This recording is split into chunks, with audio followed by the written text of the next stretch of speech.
Say, did you ever wonder what really happens when you bury a shipping container? It might sound like a good idea, but please don't ever try this unless you have at least $4,000 lying around and are prepared to work intensively for a whole month. And even if you do manage to bury a shipping container, you'll soon find out that it was all for nothing. As you can see, the weight of the ground caused the curbside walls of the container to buckle in. Shipping containers are designed to hold a lot of weight, but only on the corners, not on the sides. Here's a closer look. And don't forget about the water. Additionally, what if the shipping container collapses and buries everyone inside? What if a secure shelter suddenly becomes a death trap for you and your entire family? Luckily, there is a better way to have a root cellar in your backyard and to protect your life, your family, and your stockpiles in the next crisis. Way better, way cheaper, way safer, but most importantly, way easier than burying a shipment container. And it's also waterproof, so no matter how close the water table is, it won't make one bit of difference.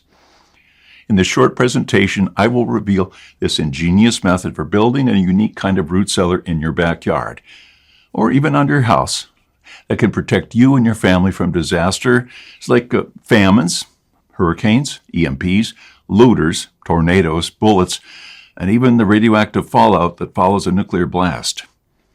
Most importantly, it will preserve your water and food reserves year-round without refrigeration, just like our grandparents' root cellars. But it's a lot easier to build. That is because they didn't have access to one thing that we now have in abundance. We just don't use it as we should. I also want to share with you America's nuclear target map, so you can find out if you're living in a death zone. Once a nuke is headed your way, you might think that there isn't much left to do, but you would be wrong. Because I'll show you America's natural nuclear bunkers, where you can take cover before it hits. And unlike regular bunkers, which cost a fortune, these natural bunkers are free, well hidden, and EMP-proof. I think every person should know where the closest natural nuclear bunker is to their home. Sometimes shelter is so close, but you have no clue about it. You could be sitting right on top of it this very second. That's just the case in Detroit, where just 1,200 feet below the city is a salt mine outfitted with everything you need and that could easily shelter the entire population of the city. Other cities like Houston and Cleveland are also situated over similar salt mines. In fact, every state has at least 5 natural nuclear bunkers, and probably at least one is within life-saving distance from your house. Hi, my name is Claude Davis, and I'm the editor-in-chief of AskAPrepper.com and author of the Lost Ways series. Even though I'm what people like to call a prepper, I'm by no means one of those doomsday preppers you see on TV.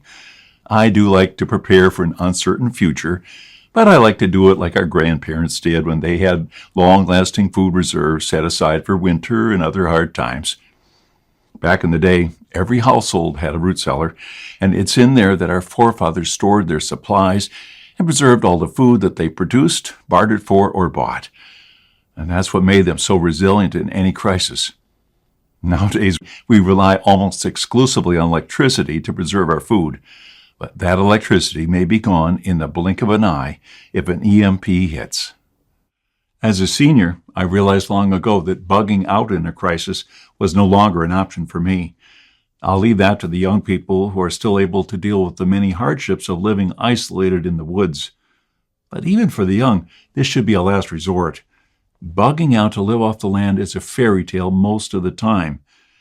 What are you going to do when 10,000 other folks bug out to your part of the woods? Goodbye, game animals, fish, or edible plants. If someone assumes that bug out to the country, I don't think that country folk are going to be that welcoming of intruders on their property. Bugging out and not belonging to that area could get you in serious trouble. Even if you have only 2 weeks' worth of food and water at home, that is nothing to sneeze at. So my advice is to find a way to stay at home and bug in. Leave only if you really have to. Our grandparents didn't bug out because they had their root cellars, and not only did they keep their food and water supplies for months there, but it's also a place to take shelter when a storm hit or in times of social unrest and chaos when the area became unsafe. So putting two and two together, I decided to find a simple way to have my own fortified root cellar, a kind of bunker in my own backyard where I could keep all my survival stuff